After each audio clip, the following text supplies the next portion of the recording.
Eu sei que fazer o gelada com quesada numa segunda-feira pode ser considerada, por muitos, uma heresia, uma provocação. Faladores falarão e passarão mal, olhares de julgamento. Entretanto, há uma certa liberdade poética para a gente fazer isso aqui em alguns casos. Por exemplo, feriado, não é o caso. Ou o cara se organizou para tirar uma folga numa segunda-feira, então tá liberado, mas não é o caso. Ou o cara já largou mão de tudo também, ó, não tá nem ligando para as críticas. Também não é o caso. E sim é o caso das minhas férias. Senhoras e senhores, oficialmente de férias a partir dessa segunda-feira dessa semana, então o Gelada com Quesada pode acontecer a qualquer momento, a qualquer minuto, em qualquer lugar na programação deste canal. Vamos, né? Na simplicidade, começou o Gelada.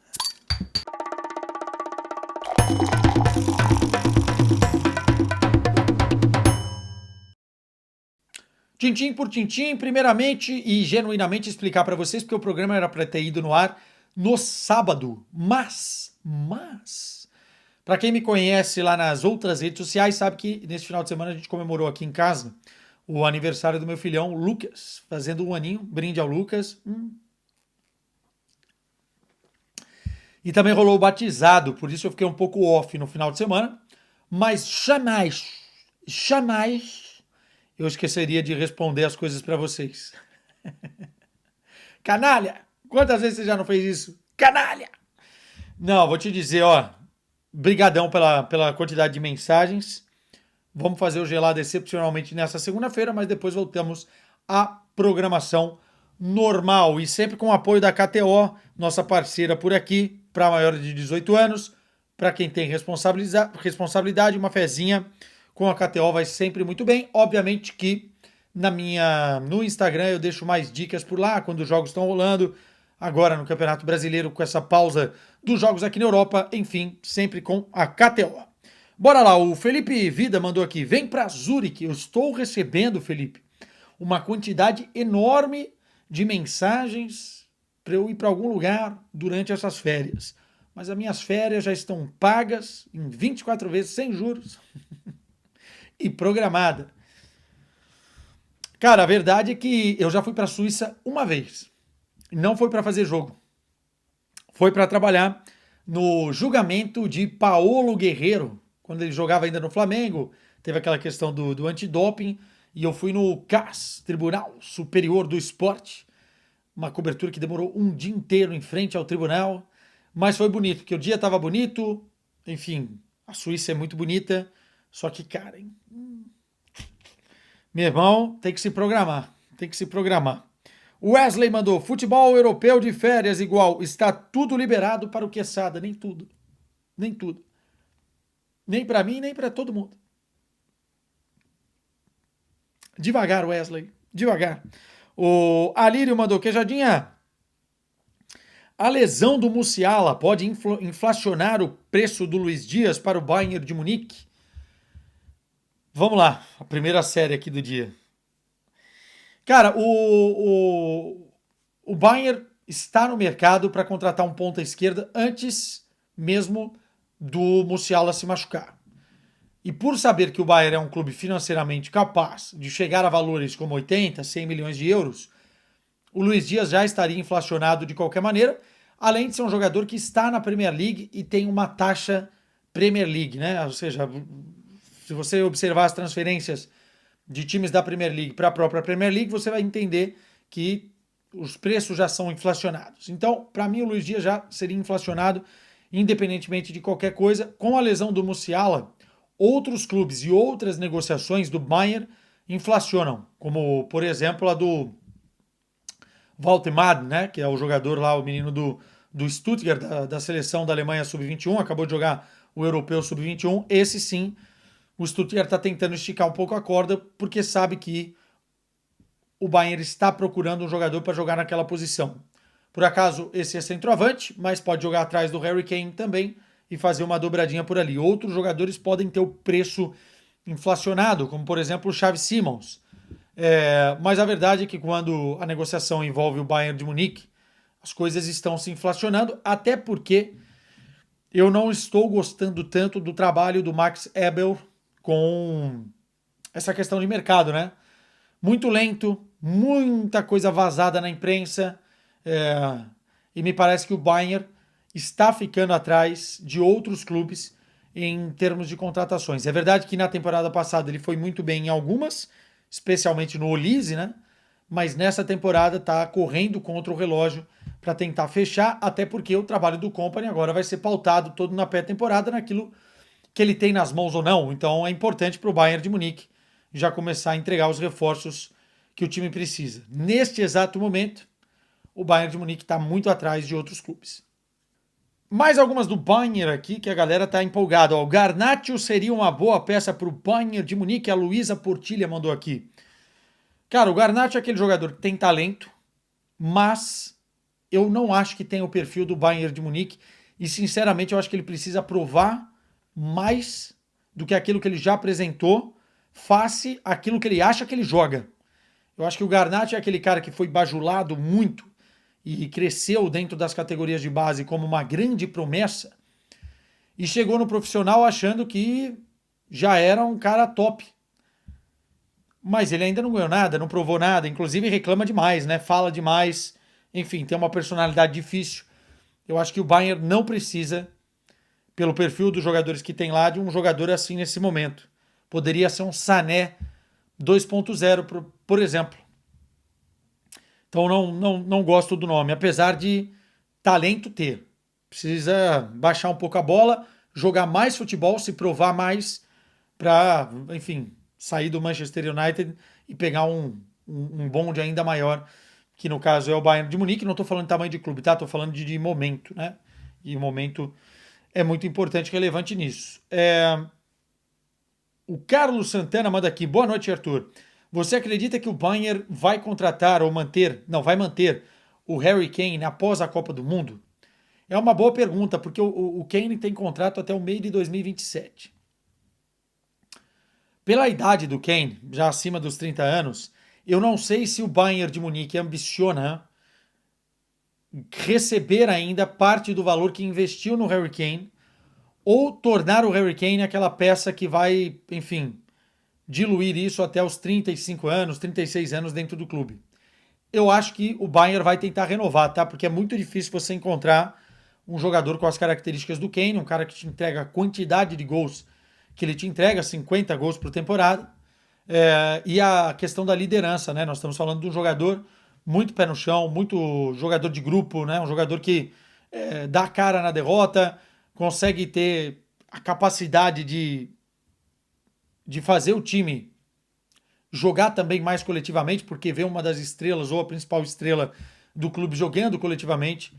É um jogador completo, então acho que o Bayern vai tentar mantê-lo por mais tempo. Mas aí eu acho que vai depender do desejo do próprio Harry Kane, né? A gente sabe que o Harry Kane é inglês, é um jogador que tem mercado, um mercado forte na Premier League, é um jogador que tem a sua história dentro da Premier League e que outros clubes ambicionam tê-lo. Vai depender do Kane, mas eu acho que o Bayern tentará renovar. Se não conseguir, talvez uma proposta no final da Copa do Mundo do ano que vem para tentar receber parte do valor. Mas eu vejo um caminho de renovação, até porque o perfil do Harry Kane casa muito bem com o Bayern de Munique, como clube, como instituição. Então eu acho que vai mais ou menos por aí. O Arthur Nunes mandou aqui: vale a pena cursar jornalismo? Queria trabalhar com futebol, mas meu pai disse que é meio incerto. É muito incerto. Teu pai tem razão. Eu sempre falo aqui que o curso ele vai te dar muitas ferramentas, mas ele não é fundamental, não é o fator principal para o seu percurso. Eu acho que o percurso, dependendo de certas profissões, é muito importante você ter um estágio bem feito, contatos na área, trabalhar de graça por um tempo para trabalhar com aquilo que você gosta. Mas mesmo assim, com tudo isso, não é garantia de sucesso. Hoje em dia você tem muitas ferramentas que você não depende dos veículos tradicionais, né? Você tem o YouTube, você tem as redes sociais para criação de conteúdo e para já trabalhar com futebol, mesmo estando na faculdade. Agora, a realidade é que a maioria das pessoas que se forma para trabalhar com futebol nunca trabalha com futebol. É um caminho muito difícil, porque você precisa estar no lugar certo, na hora certa e estar preparado da forma certa. E isso não acontece toda hora. Então, tenha sempre um plano B, um plano C, mas também não desista do seu sonho por ser um sonho difícil. Isso aí eu não aconselho, não fiz e não aconselho ninguém a fazer. Então, eu acho que é um caminho duro, tem que ter um plano alternativo, né? Mas hoje em dia, se você se mexer bem naquilo que são as novas formas de comunicar, já é um bom caminho, caminho esse que a gente não tinha na nossa época, era mais pelos veículos tradicionais. João Matias Moreira mandou aqui, Quesadote, ou Quessote. Quessote é foda, hein? Obrigado pelo carinho. Ó, Ter Stegen, sem titularidade no Barcelona, perde sua titularidade na seleção da Alemanha? Eu assim, sinceramente, eu acho que se o Ter Stegen não for titular do Barcelona, no meio do ano ele pega as coisas dele e vai embora. Eu acho que ele vai tentar brigar pela vaga, mas não é um cara que vai ficar a temporada toda na reserva e satisfeito com isso. Não acho que perde a sua vaga de imediato, acho que será o goleiro titular, inclusive, na Copa do Mundo de 2026, mas eu não vejo o Ter Stegen amargando a reserva por muito tempo. E eu acho que ele tem capacidade de dar a volta à situação, mas caso não aconteça, sinceramente, no mercado de inverno, ó, vejo mais esse caminho do que qualquer outro. Mas é uma opinião, obviamente. O Glassen OWO, bom dia. Bom dia para você também. O Souza OFC 23. Rodrigo chegará no seu auge se confirmar a ida ao Liverpool? Cara, o mercado tá muito estranho para alguns jogadores do Real Madrid, né? A situação do Endrick é uma situação que me preocupa, já falei algumas vezes aqui, jogador jovem que tem que jogar e cada vez mais ele vai perdendo espaço. Não sei se ele vai ter a minutagem o suficiente. E pensando em Copa do Mundo, se ele continuar no Real Madrid, eu acho muito difícil ele estar em 2026. E a situação do Rodrigo me parece, e aí é uma opinião, tá? Que eu acho que o torcedor do Real Madrid, muitos vão discordar do que eu vou falar aqui. Mas, cara, me parece que pode ser a hora certa para ele sair, tanto para o clube quanto para ele, e especialmente para o clube que vai contratá-lo, porque ele está numa idade de realmente explodir, né, e chegar ao auge, que talvez ainda não veio, mesmo com os títulos que ele já conquistou, mesmo com a bola que ele já jogou em outros momentos no próprio Real Madrid. O Real Madrid pode fazer com ele muito dinheiro, estamos falando na casa dos 100 milhões de euros, o que é um dinheiro razoável para um jogador que não tem a garantia, razoável não, muito bom, para um jogador que não tem a garantia de ser titular na próxima temporada. E para o time que contratar, contrata realmente um jogador. Né? Para o Rodrigo é bom, para o time que contratar, contrata um jogador muito, muito promissor e já acostumado ao futebol europeu, já vitorioso no futebol europeu, enfim. Então eu acho que pode ser bom para todo mundo. Agora, no Liverpool, no Bayern de Munique, no Paris Saint-Germain, no Manchester City, em qualquer um desses clubes, ele pode chegar ao auge da sua carreira, porque são clubes que, enfim, com o investimento que tem, com as ambições que tem, com os títulos que brigam, acho que o Rodrigo se encaixaria. O bom do Rodrigo é que ele é muito versátil.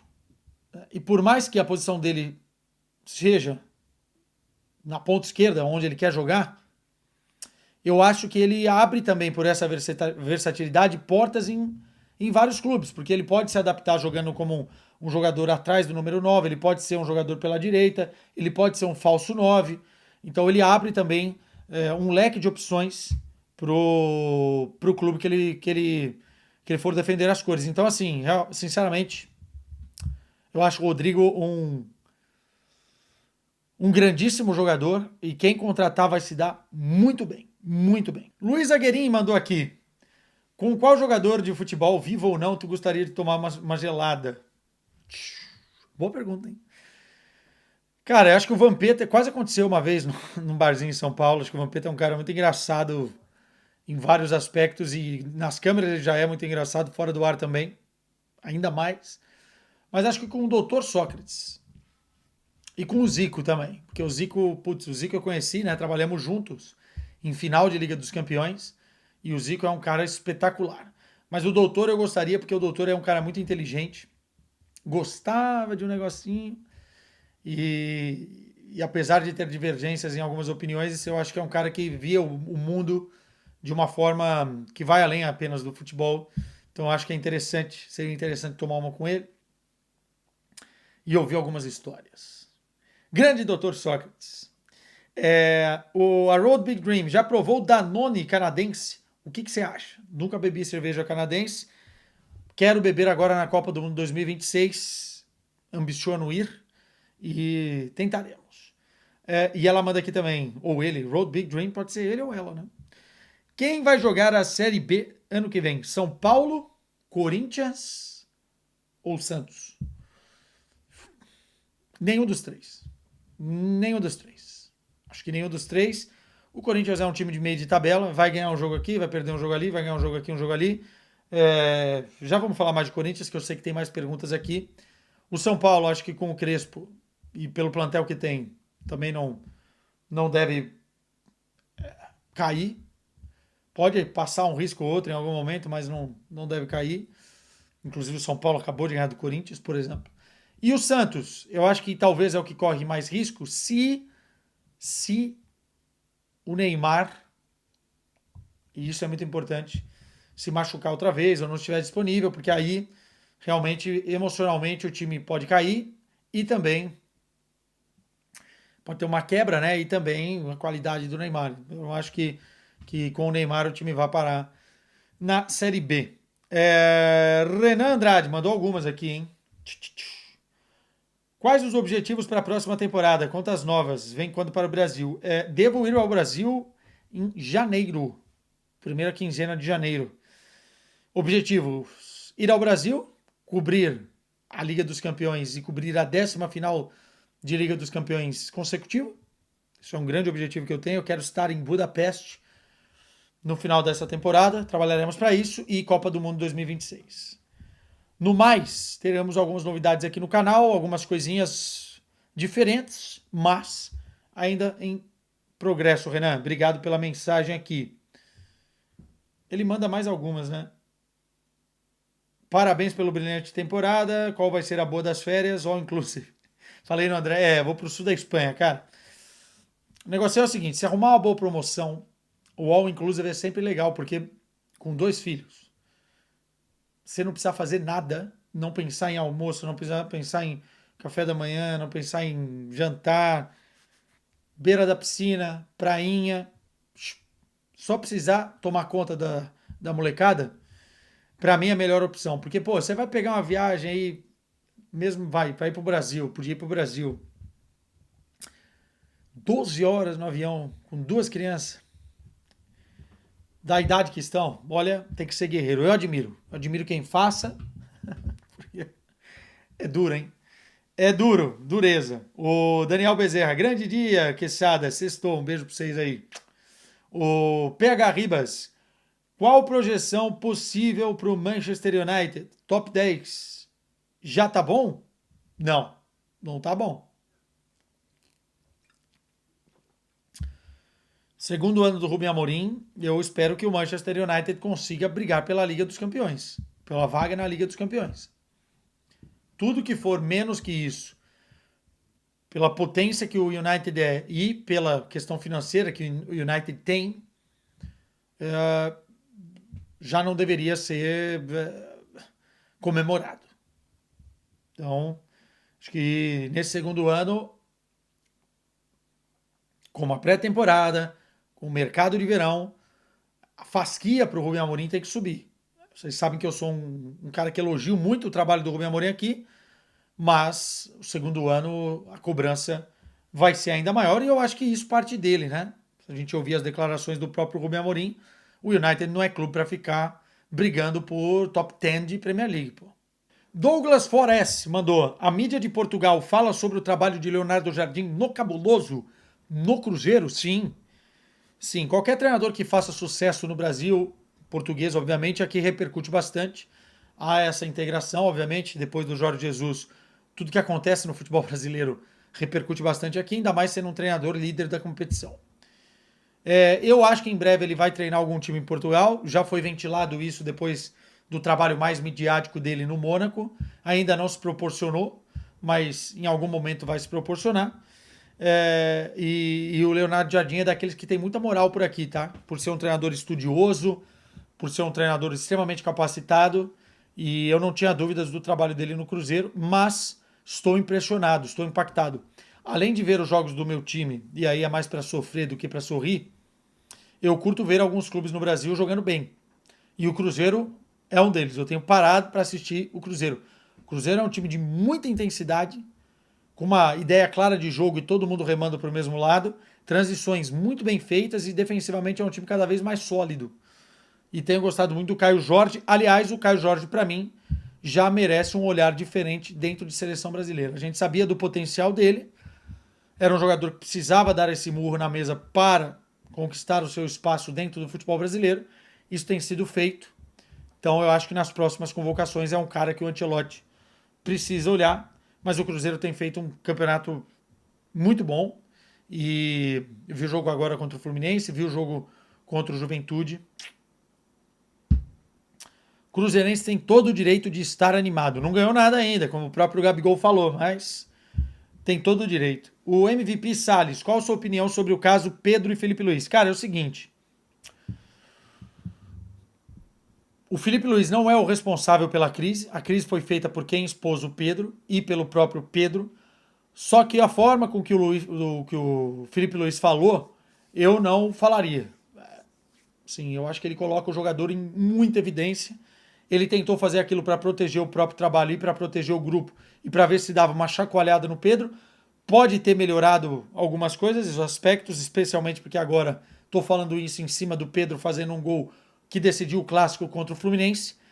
Entretanto, a verdade é que talvez eu teria suavizado um pouquinho mais as palavras e tentado resolver a coisa mais internamente. Agora, o Felipe Luiz fez da forma com que ele achou que deveria fazer. O tempo vai dizer se o Pedro e essa relação com o Flamengo não se estremeceu por conta disso. Eu acho que, de uma certa forma, o gol que ele faz como Fluminense é importante, mas agora é preciso ainda cicatrizar uma ferida que foi exposta e aberta. E eu acho que o principal responsável por isso, até agora também não apareceu, né? Que foi o cara que vazou as informações das negociações, da possível negociação do Pedro de 15 milhões. E eu acho que essa pessoa que está acima do Felipe Luiz deveria, se não o fez ainda, mas deveria internamente dar as suas explicações para que as coisas ganhem corpo, né? Para que essa ferida seja cicatrizada mais rapidamente. Agora, em hipótese nenhuma, o Pedro é um problema para o Flamengo, porque quando for um problema, negocia e tem um monte de gente querendo. Né? O Pedro é um dos melhores centroavantes do Brasil e eu acho que o Felipe Luiz, nesse exato momento, tem totais condições, pelo cara que é, pelo profissional que é, de recuperar o jogador. Vamos ver se esse rompimento vai ser reversível. Mas é óbvio que chocou todo mundo. E também achei num tom pesado que o Felipe Luiz acabou fazendo depois de toda a situação. Joaquim Zero mandou: sem Gyökeres e Humans, o Sporting corre o risco de ficar pior que o Porto? A gente não sabe como é que o Porto vai chegar nessa temporada, né? O trabalho de um novo treinador, o Porto está se movimentando no mercado, contratando algumas peças importantes, indo atrás de outras importantes.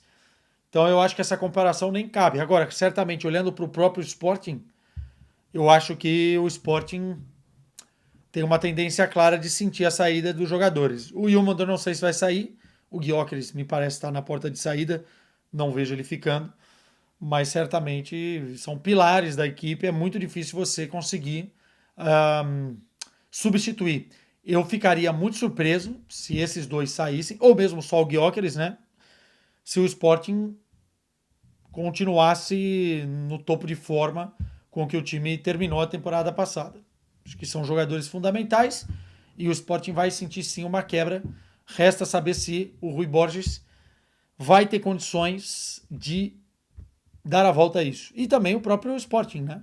Porque o Sporting precisa se movimentar no mercado. Eu acho que o mercado do Sporting até agora não condiz com as expectativas de negociações que o Sporting está fazendo em termos de saídas. Óbvio que falta entrar um dinheiro do Gyökeres para o clube se mexer, sim, mas com as premiações que teve, com o dinheiro que tem em caixa, deveria estar se movimentando um pouquinho mais, na minha humilde opinião. Leonardo CR7. Boatos de que você. Não, boatos que você que irá casar com o Fred Caldeira. Mentira! Mandar um grande beijo pro Fred. Fred casou. Nas redes sociais de Fred Caldeira, a gente pôde ver o casamento. E eu queria desejar as maiores felicidades para ele, para a Sara, para a família do Fred. O Fred é um cara muito especial. Eu não conheço ninguém que não goste do Fred.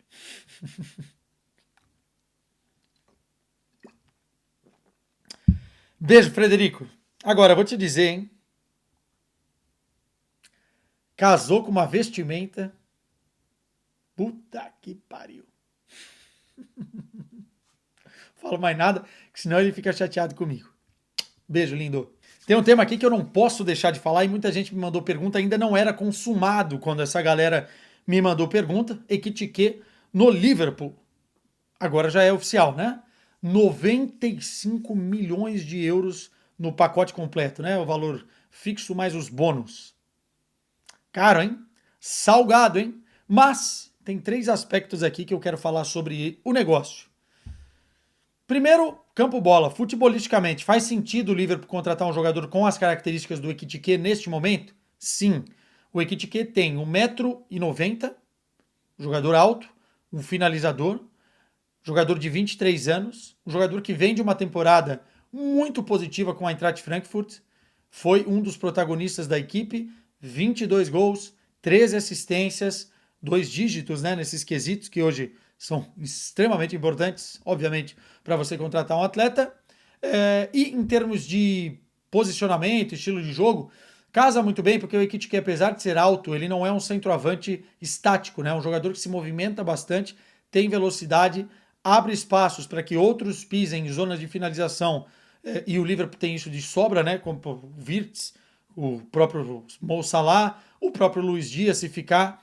Enfim, é um jogador que combina muito bem com os seus companheiros, fazia isso muito bem com o Marmoush. Então eu acho que, futebolisticamente falando, é um cara interessante. Pô, Quessadinha, 95 milhões de euros, muita grana. O futebol está inflacionado. Eu não acho que é um jogador para custar isso. Nós estamos falando aí de um valor que bate quase Harry Kane. Ah, mas ele é novo. Pô, mas não interessa. Ainda não é um jogador consolidado internacionalmente. Uma coisa é você fazer sucesso no Eintracht Frankfurt, no contexto de Bundesliga. Outra coisa é você fazer sucesso no Liverpool, na Premier League, ou no Real Madrid, ou no Barcelona, ou no Manchester City. Enfim, é outro peso, é outra responsabilidade e eu acho um valor muito, muito elevado, muito salgado. É o que está sendo visto, é o que está se praticando no mercado? Pô, talvez, mas eu nunca vou achar normal você pagar 95 milhões de euros no Ekitike, que é um cara que não saiu do Paris Saint-Germain num nível muito alto, se reencontrou no futebol alemão, mas que ainda por uma temporada não pode ser julgado por ser um jogador de 95 milhões de euros. Se a gente comparar com o Gyökeres, o que ele está sendo vendido, né? O Sporting está pedindo 70 milhões mais 10 em objetivos, não vai chegar nos 95 milhões do próprio Ekitike. Então eu acho um valor muito alto. Acho que o Liverpool está com muita bala na agulha, com muitas cartas financeiras neste mercado, mas eu tô assustado. Assustado. Sim. Pode ser um tiro no escuro, pode dar certo, e eu acho que até vai dar certo, mas não ao ponto de chegarmos e lá na frente, pô, foi bem pago 95 milhões. Acho que o valor vai ser sempre inflacionado. Terceiro ponto sobre esse tema que eu acho mais importante ainda, o Eintracht Frankfurt. Meu irmão, Cara, o Eintracht Frankfurt é um case de sucesso nos últimos tempos envolvendo atacantes, hein? Colomoni chegou de graça, saiu na casa aí dos 90 milhões de euros para o Paris Saint-Germain. Ekitike chegou ali custando 17, 20 milhões de euros, está saindo por 95 milhões de euros. Marmouche, 75 milhões, mais os adicionais aí para o Manchester City. O Eintracht Frankfurt está farmando, né? Como se diz aí na gíria ultimamente.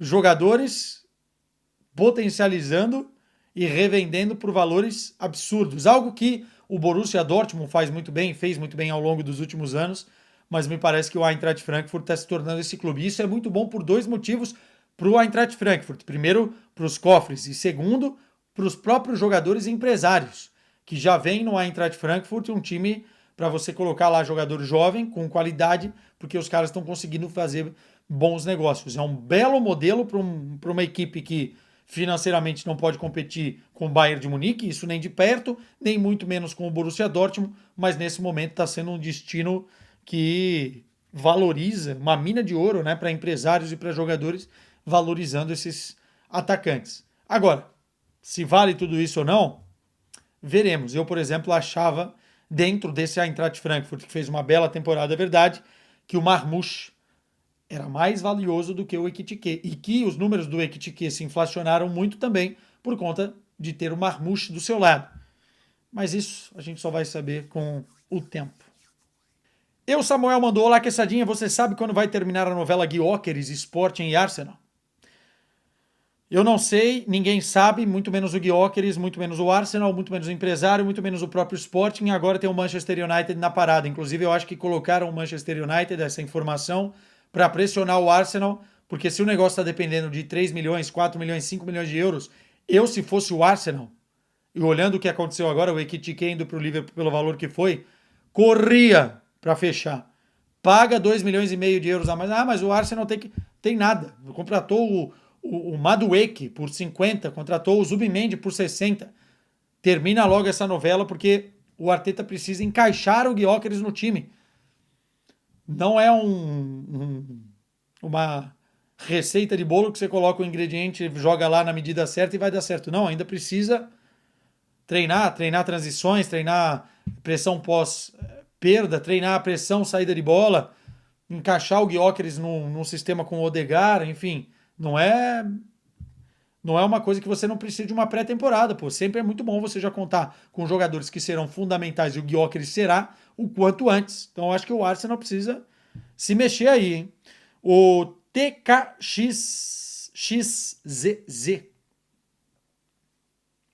Na sua opinião, o Liverpool é favorito para vencer essa Champions na temporada? Sou teu fã. É um dos favoritos. Mas não tá lá sozinho. Você tem Barcelona, Paris Saint-Germain, Liverpool.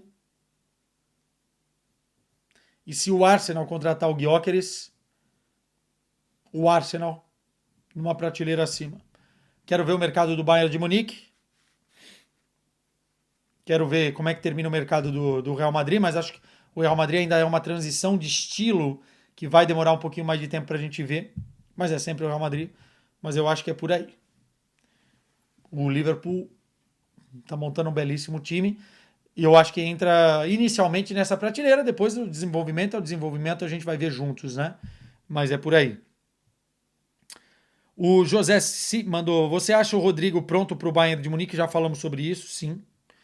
Acho que é um jogador que... Inclusive é o seguinte, dá minha opinião aqui sobre Luiz Dias e Rodrigo. Quem que você contrataria? Porque tem gente perguntando aqui também, já vou me adiantar para matar esse tema. Eu acho o Luiz Dias muito bom jogador para uma função específica. Acho que o Rodrigo é mais maleável, mais versátil. O Luiz Dias tem 4, 5 anos a mais, né, do que o Rodrigo. Pelo valor que está sendo pago no Luiz Dias, eu não entendo por que o Bayern de Munique não vai no Rodrigo. Se o Real Madrid aceita uma proposta ali na casa dos 90, 100 milhões de euros, e o Liverpool Está pedindo 75, 80, 85, a gente não sabe, porque já negou propostas na casa dos 60 milhões do Bayern para contratar o jogador. Eu, se fosse o Bayern de Munique, iria no Rodrigo. Primeiro, porque são mais opções naquilo que faz dentro de campo. Segundo, é um jogador mais novo. Terceiro, é um jogador já provado num contexto de gigante dentro do futebol europeu, que é o Real Madrid. E quarto, porque pelo perfil de atleta, e aí eu estou falando comportamental, o Rodrigo se encaixa muito bem naquilo que o Bayern de Munique é como clube. Precisava ali, óbvio, ter uma integração a nível da língua, do país e tal, mas eu acho que o Rodrigo está prontinho para um projeto como esse e acho que o Bayern de Munique está prontinho para contratar um jogador como o Rodrigo. Mais do que o Luiz Dias. Características um pouco diferentes, é verdade, o Luiz Dias é mais agudo, mais vertical na ponta e tal, mas eu acho que o Rodrigo era o cara e ele sairia, aí tem que ver a fome do Rodrigo, né? Mas ele sairia de uma sombra de grandes craques no Real Madrid para se tornar uma peça fundamental no Bayern de Munique. Ele seria titular do Bayern de Munique. Ou na posição do Musiala ou na ponta esquerda.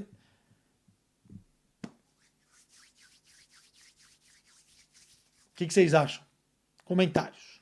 J.R. Brito, falando de Neymar. Acredita que o Neymar pode recuperar seu bom futebol até a Copa 2026?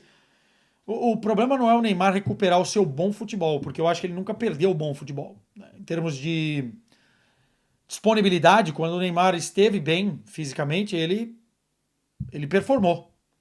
O problema é ele estar bem fisicamente.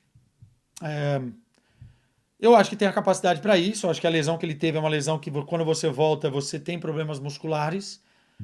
A vida externa do Neymar, se o Neymar se preocupa com a saúde ou não, enfim, eu não vou entrar nesse mérito, porque pelo que todo mundo que trabalhou com o Neymar, jogadores, treinadores, é um cara comprometido. Óbvio que ele tem uma vida extracampo que talvez não o permita ter a longevidade de um Messi, de um Cristiano Ronaldo. Isso aí, enfim, as escolhas dele são escolhas, mas nesse exato momento, cara, o Neymar, estando bem fisicamente, é titular na maioria dos clubes e eu tenho certeza que para a Copa do Mundo é um cara fundamental. Eu acho que o Ancelotti sabe disso, já falou isso para ele. Eu acho que ele sabe disso. Vamos ver se fisicamente ele vai estar bem, que isso é o mais importante. Fisicamente estar bem. E não é, o Neymar sem uma perna joga. Não, não, ele tem que estar bem fisicamente. Ele tem que estar bem para desempenhar durante um período aí de 2, 3 meses, né? Porque se a gente pegar o que o Neymar precisa para estar bem em 2026, não é chegar nos 7 jogos e performar. Ele já tem que estar fisicamente bem por algum período para chegar na ponta dos cascos, como foi na Copa do Mundo 2022. 6 meses do Neymar antes da Copa são absurdos. Eu sei porque eu estava lá em Paris. Eu estava cobrindo o Paris Saint-Germain nessa época. O que o Paris Saint-Germain estava jogando era brincadeira, pô, com o Mbappé, com o Messi, com o Neymar. Os caras estavam atropelando um monte de gente. Só o Benfica que eles não conseguiram atropelar. Porque o Benfica estava bem também com o Roger Schmidt, era o primeiro ano e tal. Mas eu acredito muito na recuperação dele. Eu acho que ele vai estar bem para a Copa do Mundo 2026 e vai ser muito, muito, muito relevante, muito importante. Gui Torres Costa, vem quando para o Brasil ver o Coringão? Se der tudo certo, em janeiro, né? Em janeiro do Campeonato Paulista. Ver não, né? Sofrer junto com vocês. Mas eu vou estar lá na Neoquímica e aviso antes no meu Insta lá para vocês também saberem, tá bom, Gui? O Júnior 98 Ramos, Guioca está sendo ingrato com o Sporting Clube de Portugal? Ingrato não. Acho que não é a palavra, mas ele está sendo muito mal orientado, muito pouco profissional. Independentemente dessa guerra nos bastidores, dos valores da venda, dos valores que ele acha que foi combinado, do disse que não me disse, se o presidente deixou, enfim, de cumprir algo combinado, se foi combinado com o outro diretor, se tem uma multa de 10% quando tivesse uma proposta de 60 milhões, ele achou dessa forma, mas na verdade é outra. Independentemente do que esteja acontecendo, é uma falta de profissionalismo tremendo com os funcionários do Sporting, com o grupo de jogadores, com a comissão técnica, com o treinador, não aparecer na reapresentação e a gente observar aí fotos em praias e, enfim, isso não é profissional. Não é profissional O Sporting nunca deixou de pagar os salários dele.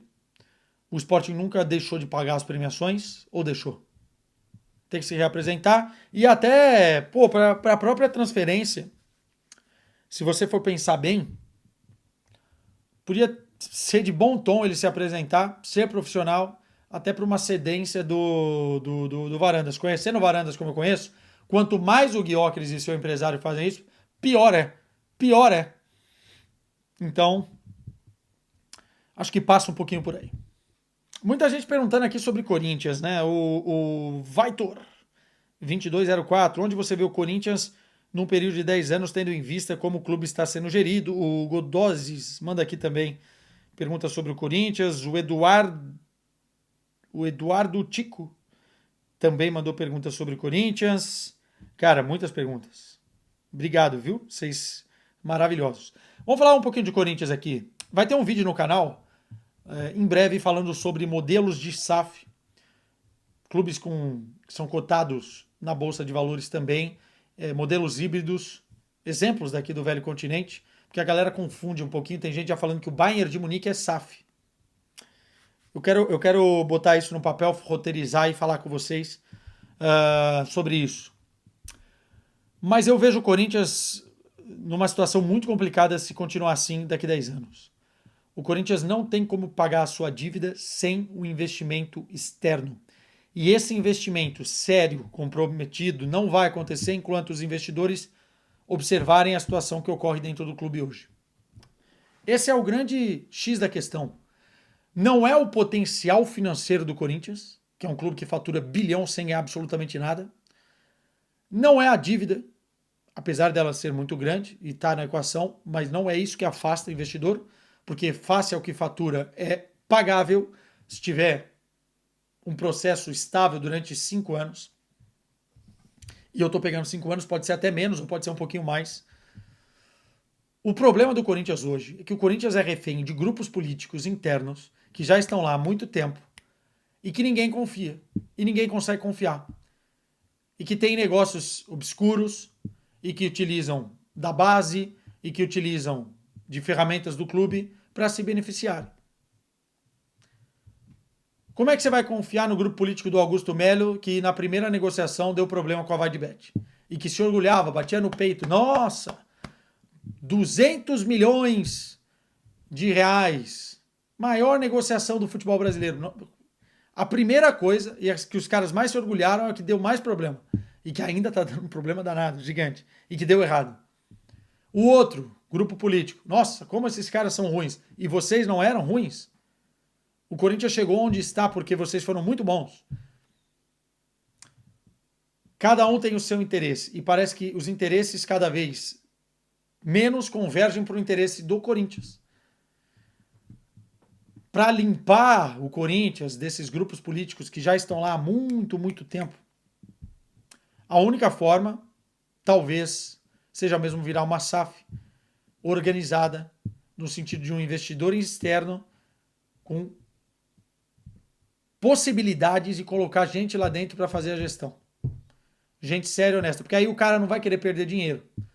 Ah, mas você acha que SAF é a solução para todos os problemas? Não, eu tô apontando pro Corinthians, talvez o modelo híbrido, talvez outro modelo, porque se o Corinthians continuar no caminho que está,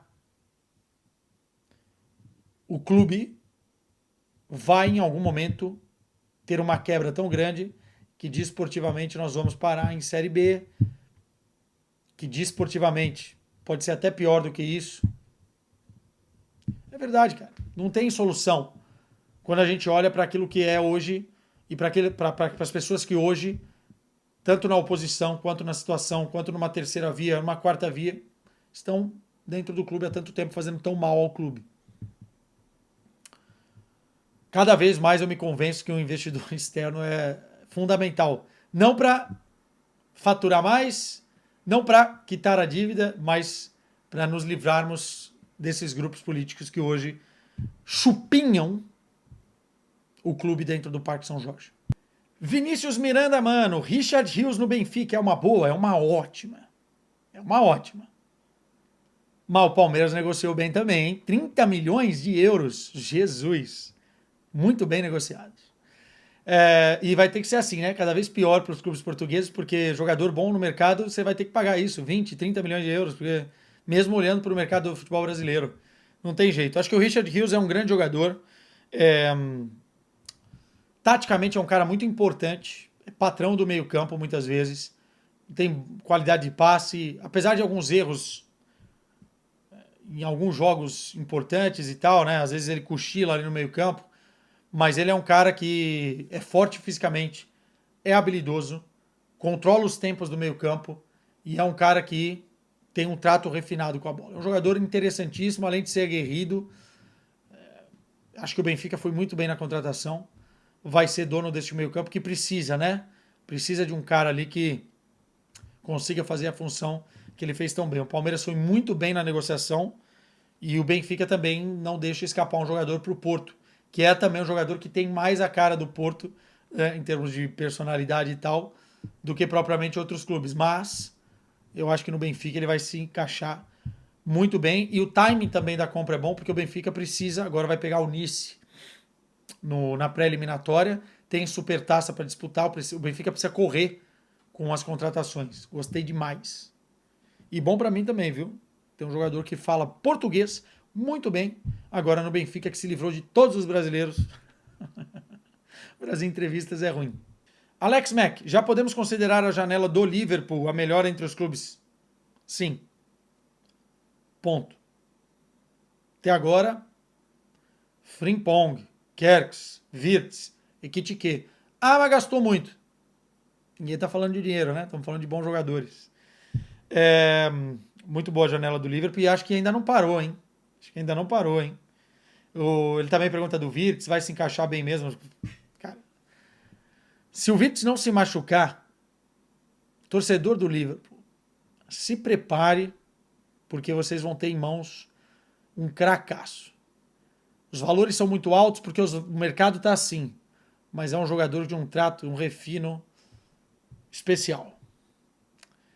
Jogador que vai entregar assistências, vai entregar gols, vai entregar beleza, plasticidade e vai entregar melhora dos caras que estão com ele, porque ele potencializa muito outros jogadores. Muito inteligente, muito habilidoso. O Wirtz é um espetáculo, cara. Eu sou, bom, vocês sabem, né?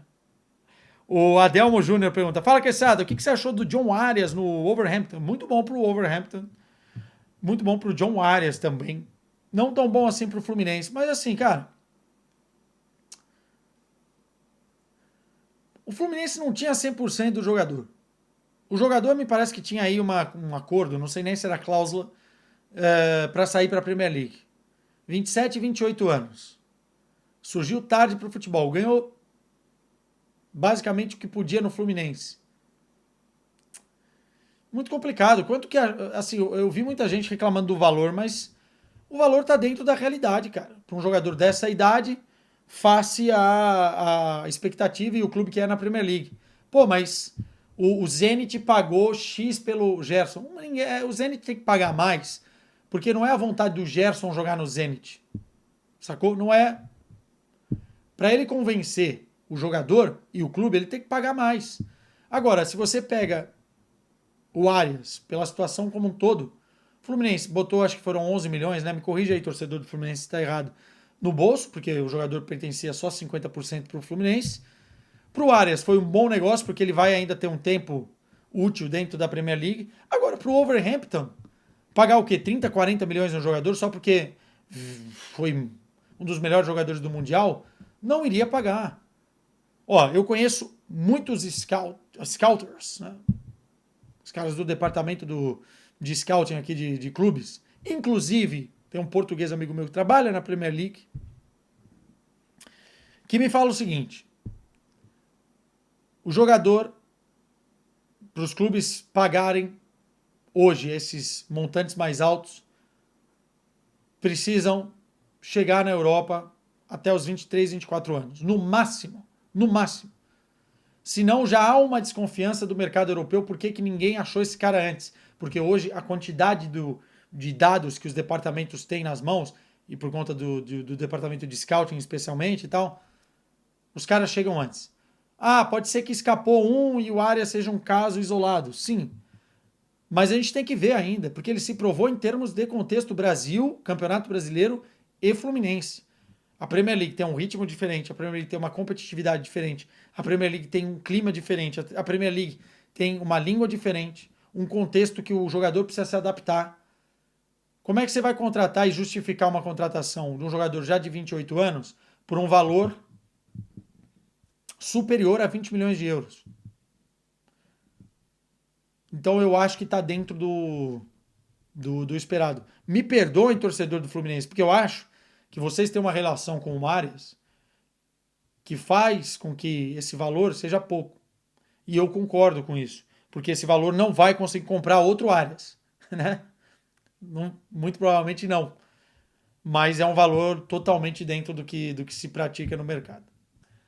Viu, que era Luciano? Como é que você fez para entrar na TNT? Vou ler as últimas aqui, hein?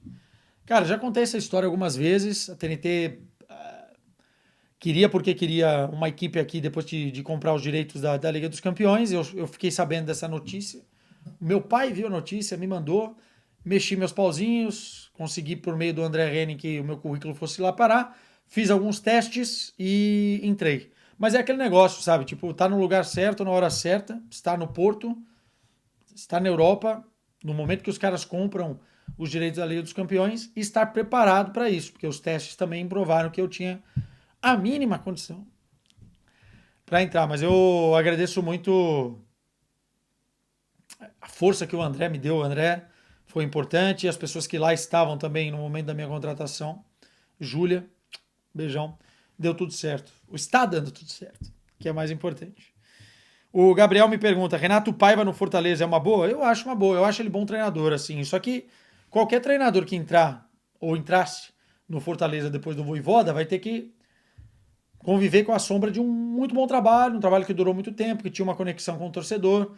Então o Renato pode sofrer com isso. E é um treinador pragmático, é um cara que gosta de construir os seus trabalhos de trás, né, em termos defensivos e depois lá na frente. Então vamos ver, depende muito do estilo, mas eu acho que o Fortaleza hoje tem a capacidade de, de competir muito bem, né? E eu acho que com o Renato isso vai continuar. O Gabriel Elever: como você analisa os jogos ao vivo e pós-abraço? Assisto sem distrações, anoto pontos importantes, abro a câmera aqui e troco uma ideia com vocês. Caetano Zóia: Gyökeres talvez não teria sido uma boa para o Barcelona, oportunidade de preço? Difícil, né? Porque o Barcelona tem lá um cara que é titular, pô, que é o Lewandowski. Então você teria que ou ter um ou ter outro. E também tem a questão salarial, né? Não é só pagar. O Arsenal talvez tenha uma capacidade financeira maior para pagar o que o Gyökeres vai querer ganhar, né? O Antônio S. Castro: o que achas das contratações do Porto até o momento? Acho que o Porto está se mexendo bem. Se conseguir contratar o menino do Ajax, o Kennedy, é muito bom jogador. Acho que o Porto está indo em peças alternativas que o Farioli já estava de olho antes, e que agora o Porto vai tentar contratar. Vamos ver se o Otávio não volta, né? Acho uma ótima. O Porto tem que aproveitar também algumas paradas de mercado. E para terminar, MR Mendes manda: o Bayern de Munique vai precisar de um substituto do Musiala durante a lesão? Sim. Pode ser o tal do Walter Matt, que é o jogador do Stuttgart. Pode ser o Xavi Simons, acho que é uma excelente contratação. Pode ser o Rodrigo, mas precisa contratar. Hoje o Bayern de Munique está atrás, já falei aqui no vídeo, está atrás dos outros no quesito contratação. Precisa correr mais atrás. Meus caros, um brinde para vocês. Gelada volta a qualquer momento. Férias são férias. E vamos curtir, né? Será que vai rolar um gelada com quesada verão? Tipo um Luau MTV? Deixa eu descansar, cara. Tchau. Beijo pra vocês.